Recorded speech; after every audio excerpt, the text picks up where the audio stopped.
মুষ্টিময় পাপী তাবিবন্ধা আপনার দরবারে হাত বাড়াইছে। আল্লাহ আমাদেরকে মাফ করে দেন। খাস করে বলে আমাদের দেশ নেত্রী বেগম খালেদা যে অসুস্থতা, ওনাকে আরোগ্যতা দান করেন। আয় আল্লাহ আমাদের নেতা এখানে নন্দাইল উপজেলা এবং পৌর শাখার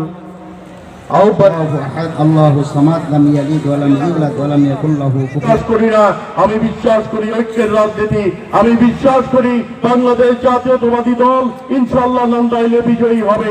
আপনাদের সকলের সহযোগিতায় আল্লাহর রহমতে আহ্বান জানালাম। অনেক রকম কথা আছে, ইয়াসির খান চৌধুরী নাকি তাদেরকে যোগাযোগ করেনি।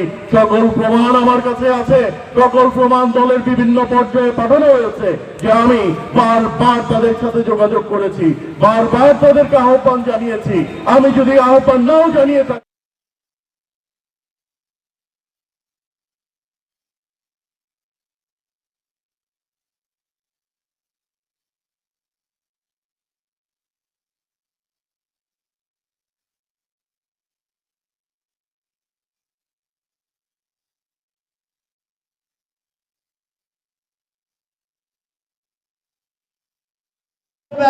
স্বাগতম যুব দলের পক্ষ থেকে, ছাত্র দলের পক্ষ থেকে